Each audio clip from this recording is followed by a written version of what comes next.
You're still on to the conversation right here on Lagos Television. Our first conversation this week is politics.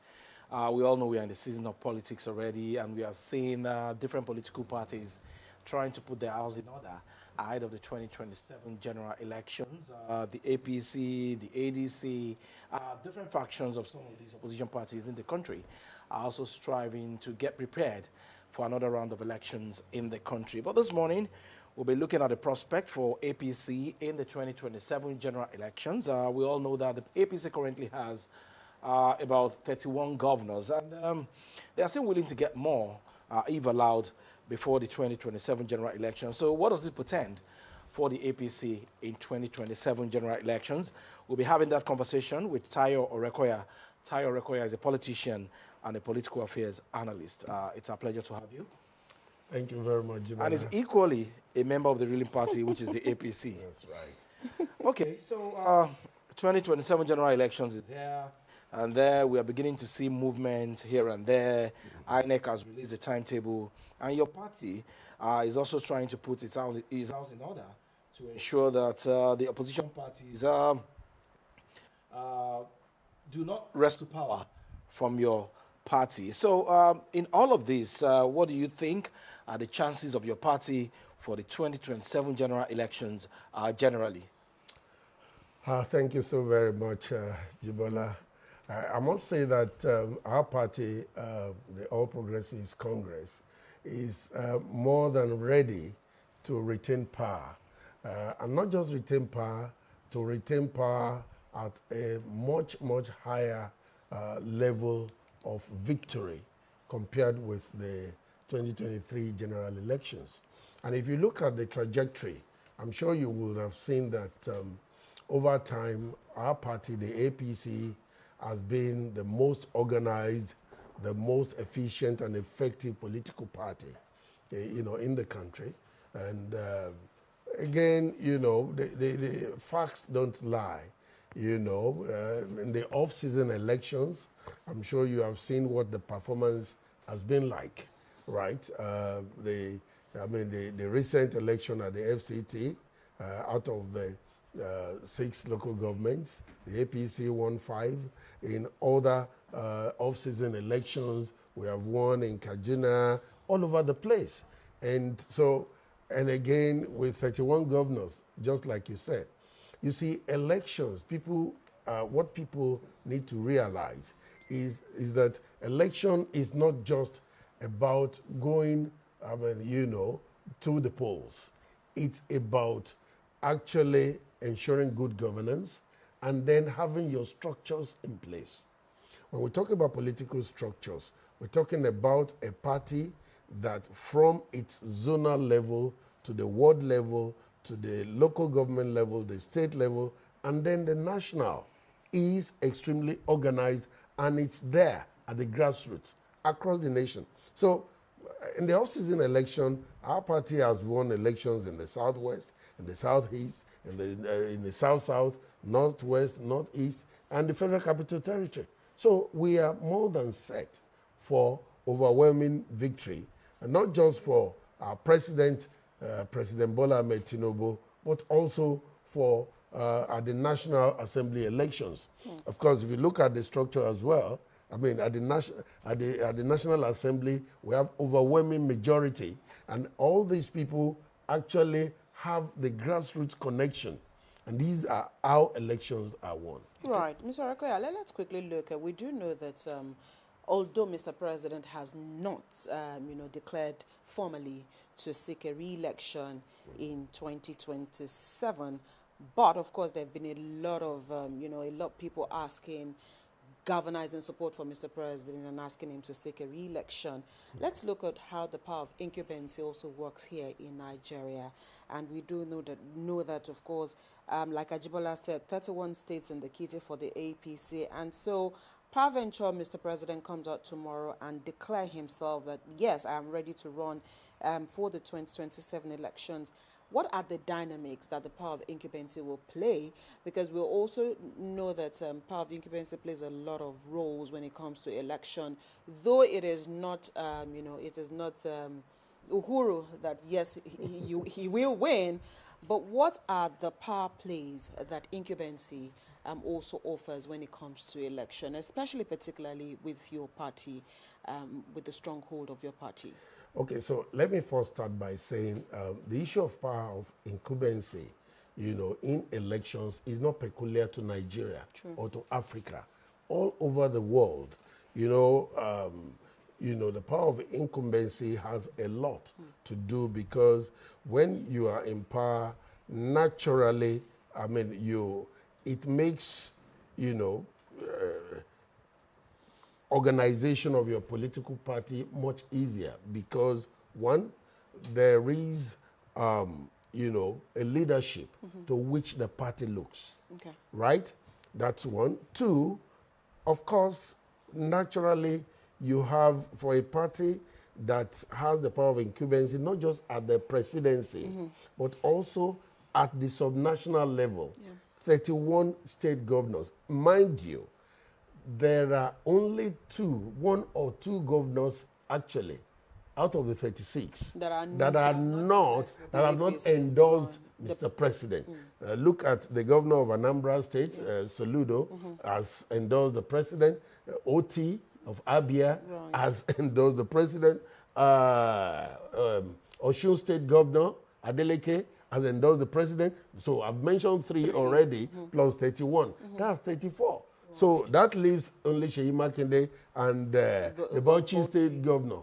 Right. So if you have about 34 states out of 36, right, you can now feel the power of incumbency, not just for the president at the central, at the governors at their levels. The National Assembly, right, I spoke to that earlier, also has, its own tentacles, influence to the grassroots. And then you now go to the local governments across the nation, right? So these are, the dynamics that make the power of incumbency to work. Yes, people talk about resources, which is also natural because there's visibility for the incumbent. There's visibility. And indeed, elections are more or less like a referendum, right, on the incumbent because the incumbent has something to show.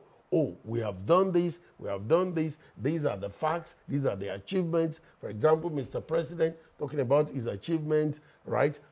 Of course. So it makes it easier for you to be able to win the elections. These dynamics go a very long way. And it's all over the world. Right. Okay.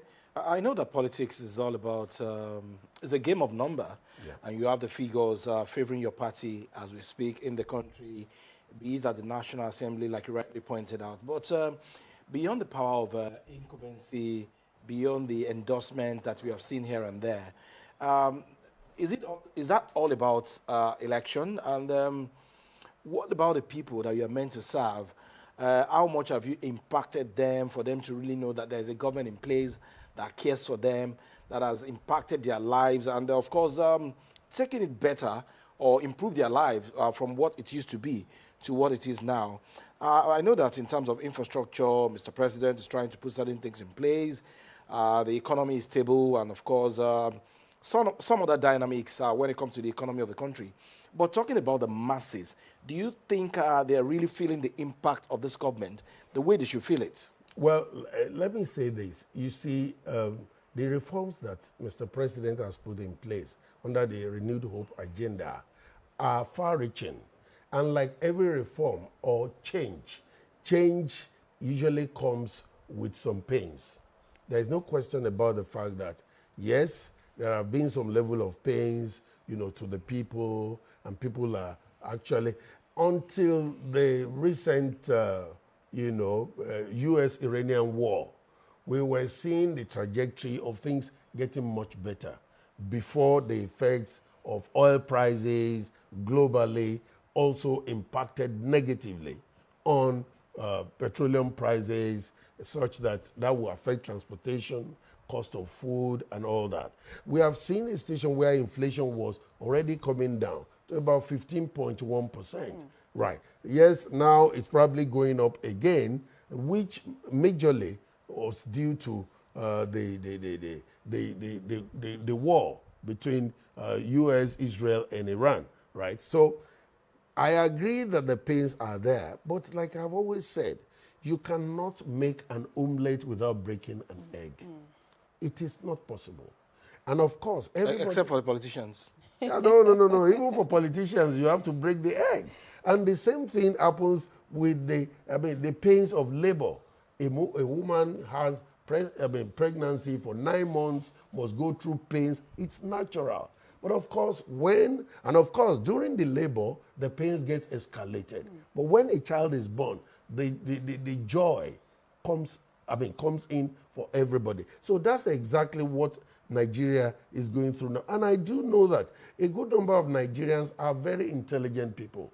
And they understand that, yes, the pains of today are a price we are paying for the joy of tomorrow. So, yes, it is a belief that with a number of initiatives that Mr. President is putting in place, that the government is putting in place, that things will still get much better and the pains will get reduced even before the general elections early next year.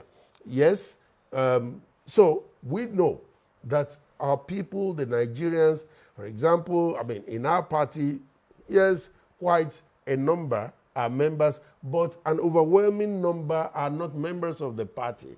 These are Nigerians whose lives we need to touch, and we are touching positively. Mr. Orekoya, I'm glad you mentioned the fact that a majority of the people are not card-carrying members of your party. Yeah. And these are the people that definitely should go to the polls in January to cast their vote for any party of their choice. I'm just going to start from where Jibola stopped in that question, where you also did say that no pain without gain. But if you were to look at, the selling points of this administration, what are those things off the cuff that you can actually boast about that this administration has done and, the voters cannot ignore? Because, again, when you look at the minds of the people, for an average man who is hungry, there's really nothing else you can say that you've done that would seem to that man like, the party, the APC, has done so well. But if you are to look into the average Nigerian and say, this is why our party deserves to be returned in 2027. So off the cuff, what are some of those things that you can say, okay, without this administration, we probably would not have seen some of these things? Okay, so let's start from the economy. Before the advent of this administration, the economy was at an edge where it could have actually, got scattered totally. A situation where state governments were not able to pay salaries. Federal government was borrowing, and the federal government had to apply the ways and means, which was printing the naira just to be able to pay salaries. The economy was at the edge of collapsing. Now, if this administration had not come in and the president had not taken the bold, even though painful, initiative to remove the subsidy, fuel subsidy from day one, where we would have been would definitely have been worse. Because as at that time, now you are talking that, we are saying that, there is inflation, a situation whereby, people are not being paid at all. Right. For months have been averted. So that is one. Looking at the exchange rate, the foreign exchange rate was such that there was huge arbitrage. Some people were just sitting down in the comfort of their homes and making billions off everybody. But today, between the exchange rate and the unofficial rate, there is not, it's more or less at the same level. So, without this administration taking that bold initiative, that would not have been possible. Now, you talk about the Lagos Coastal Road, Calabar Coastal Road. This has been on the drawing board for about 20 years before this administration. It takes a bold president to be able to say, yes, we would do this and get it started. Skeptics said it was not possible. But today, we are seeing it as reality. Not just that. In education, the students' loan. The students' loans are there. Some students that would not have had the opportunity to go to school, right, have their tuition They are able to take the students' loan. They are able to now pay their fees. And so in the lives of such students, they are, and not just those students, their parents, like they have this administration to actually thank for that. And of course, they're going to reward us with their votes. Not just that. I mean, in terms of infrastructural development, the Sokoto-Badagry, expressway is there. I mean, these are initiatives. And when you look at this administration in terms of healthcare, in terms of infrastructure, a lot is being done. Right. Yes, people are feeling the pains, but the reforms are there. For the first time in the history of this country, you have a president who is ready to take bold decisions. Right. Very bold decisions that could in the immediate be painful, but when you look at the future, you see that, yes, there will be light at the end of the tunnel. Sorry, Ajibala, just to, again, a follow-up to that is all of these things that you've mentioned, the opposition are just around the corner, and they're also saying, is this the best Nigeria can get in the face of the current realities here on ground? So when we look at the oppositions themselves, of course, that is the duty of the opposition to always keep government on the toes. But the oppositions that we have at the moment, are they able to match up with all of this that you've identified as some of the gains of this administration? Do they have what it takes to either offer more or surpass some of the things that this administration has done? Thank you very much, Bimbola. You see, there's this saying that the morning shows the day. Right. You are talking about an opposition. Indeed, the opposition in this country as of today, makes people like us in the APC to wonder whether they are actually there or they are asleep. And I'll tell you why. An opposition that cannot put its own house in order, an opposition that is not organized. Look back to year 2012, when the All Progressives Congress was going to get formed. What did we do? We went to the drawing board. We laid solid foundations. We came together to form a party, right? Ab initio, from the very foundation, a party that we could call ours, right? From the CPC, to the ACN, some part of PDP, some part of, ABGA, to come together to form this party. Now, you find an opposition that is not willing to put its house in order, that cannot get itself organized, that cannot even form a political party. Right. Now, the elections are just about a few months' time, and you are still jostling, you are in the court, right? There are so many litigations. And so the first point is that, do they really have a party? Is there an opposition party? That's the first question we need to ask. Because these people are not organized and they're not serious. And then they keep blaming the APC. I mean, that's the laughable part of it. To say, oh, it's the APC that's behind this. It's just like there are two sets of students preparing for an examination. One is reading hard, preparing. The other is playing away and then now blames the student that is hardworking. That is what you see with the opposition. And I do believe that even the press should, the first estate of the realm, should hold them accountable. Right, you cannot put your house in order. So how can you? In a situation you have a Peter Obi where in the Labour Party where he was, there were conflicts, and then the next thing you do is to jump out of it. Look back to the days of the Alliance for Democracy, when Mr. President was governor, when he became the only standing governor. Right, what did he do? Did he jump out? There was nothing President Obasanjo did not do then to get him into PDP. But he said, no, we will stay here and rebuild this party. And one by God, we were able to claim the other states. Ogun, Ekiti, Oshun, right. All over, even Edo. Right, that is leadership. But somebody who jumps from this party to that party, from ABGA, where Peter Obi, he swore that he would not leave that party. From ABGA, you jump into PDP, couldn't get the ticket in PDP, you jump to Labour, there's crisis in Labour, you jump back to ADC.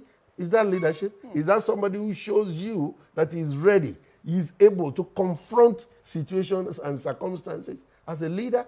So, I mean, the point remains that they can't even manage a political party. How can they run a nation? How can they? They are way too far. And that's the fact. We want credible opposition. And now they will say, oh, the president wants to take us towards a one-party state. You see, that is the sound bite of a drowning man trying to hold to the last straw. And I think the press should hold them accountable. Okay, Jibola. Okay, I think as much as the press will hold the opposition parties accountable, we also owe Nigerians some duty to hold your party accountable as well. That's right. My question is a follow-up to Abimbola's question earlier, and she made a statement saying that what can you tell somebody that is hungry? So hunger is what I'm going to focus on now. You have said earlier that Mr. President had done this and that, and those are visible things for even the blind to see in terms of where the economy is today, the coastal road, the stability in the country. But then, when you compare the luxurious life of the political class to that of an average Nigeria, it is totally different from each other. Governors are getting so much money now. The country is getting more money now because of the removal of fuel subsidy. But this is not reflecting at the state level. And these are the people actually creating more problems for Mr. President. These are the people that will vote. So how do you intend to convince them to vote for your party? Okay. Because there's nothing you can actually tell somebody that is hungry. I agree to a very large extent that a hungry man is an angry man. You see, however, you know, Mr. President, in realization of this, has actually put in place, you know, some initiatives whereby across the country, at different levels, the renewed hope agenda is being drilled down. And of course, I'm sure you will have heard Mr. President from time to time, I mean, you know, admonishing the state governors that, look, you must let the benefits of this administration trickle down to the people. That is very important. I do agree that things are tight now because, I mean, it's so obvious, but the president is putting in initiatives to make sure that one, for example, on the issue of agriculture, to ensure that prices, I mean, you know, of food come down as much as possible. And of course, is also putting in place some empowerment, the palliatives across the nation, down, you know, to the grassroots. And of course, I think, like Mr. President has said, it behoves also on the governors. You see, because most of the time, the problem we see is that everybody looks at the center. Right. The point is, just like you said, Jibola, the governors now have more funds at their disposal, and they need to do more. I agree absolutely. And Mr. President has always said that. And I believe that, yes, the governors too are putting in place initiatives that would make, I mean, life better for the people.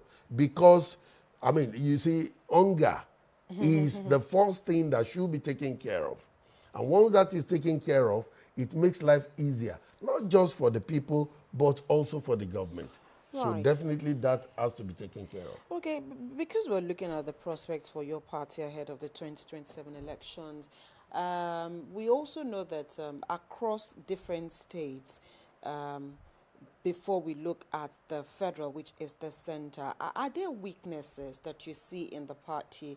Because we know that every party has their strength and their weaknesses. Are there weaknesses that you see or you've noticed at the moment that you think that your party must strengthen before the 2027 elections to increase your chances, especially before the electorate?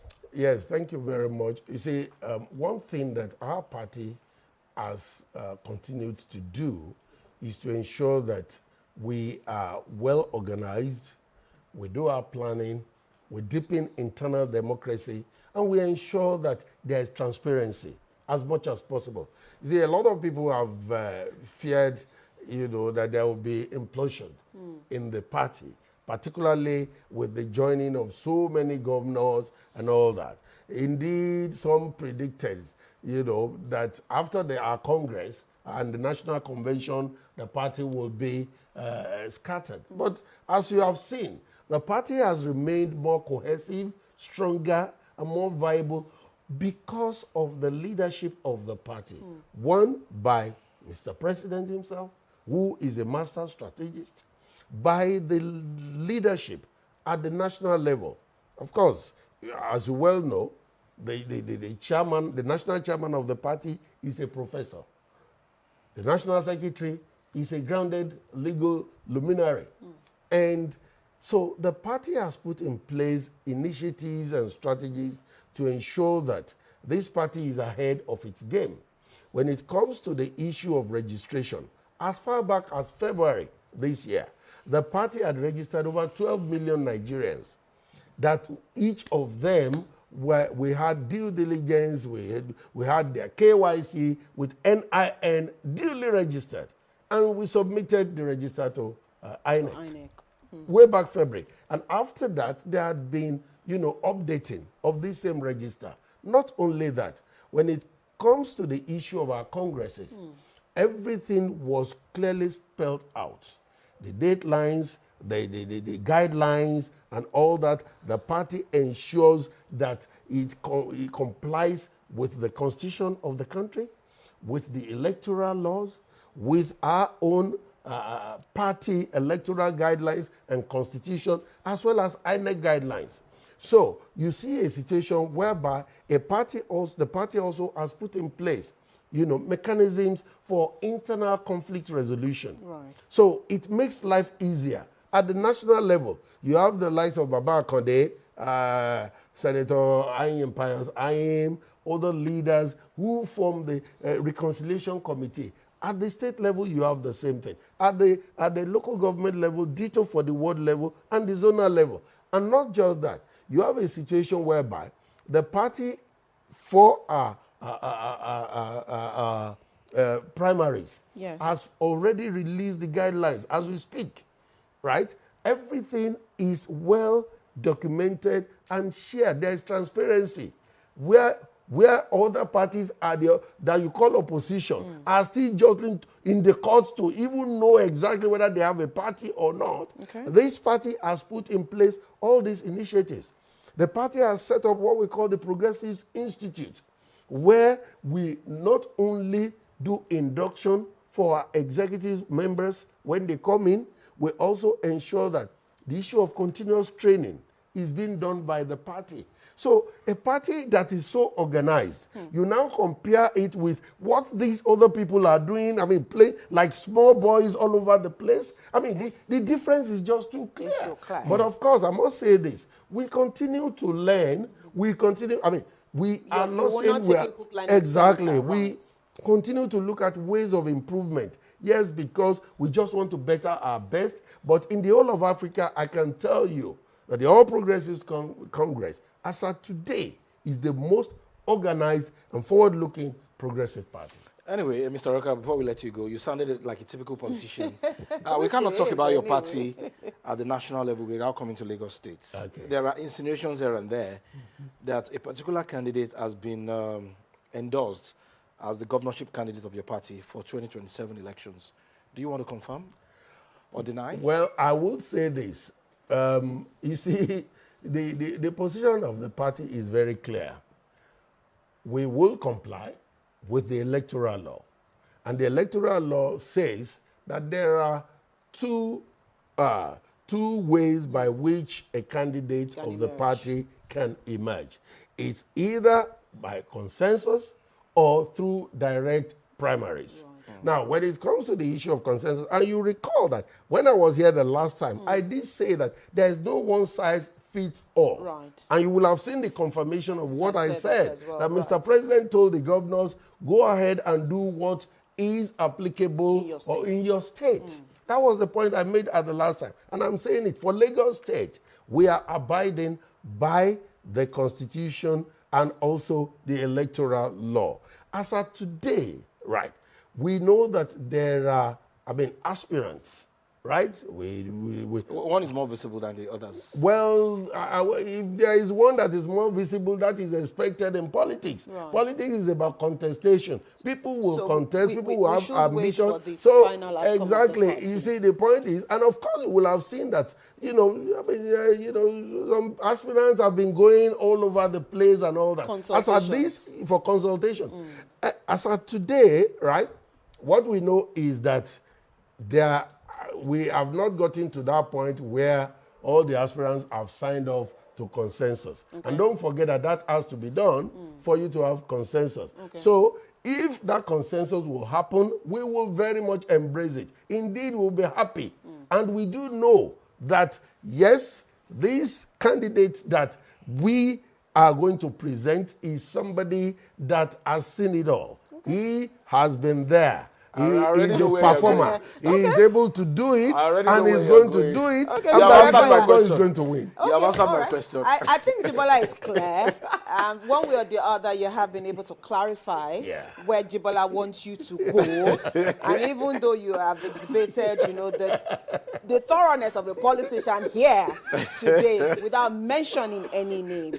Thank you so much, Mr. Tayo Orekoya, for coming on the program today. We appreciate your thoughts on the program today. And we do wish the APC the very best in the 2020. Definitely, we'll still see more of you in coming days ahead of the elections. We'll take a quick break. When we return, the conversation continues. The views expressed on this program do not represent that of the producer, management of Lagos Television, or the Lagos State Government. They remain the perspectives of those expressing them. Thank you for staying with Lagos Television.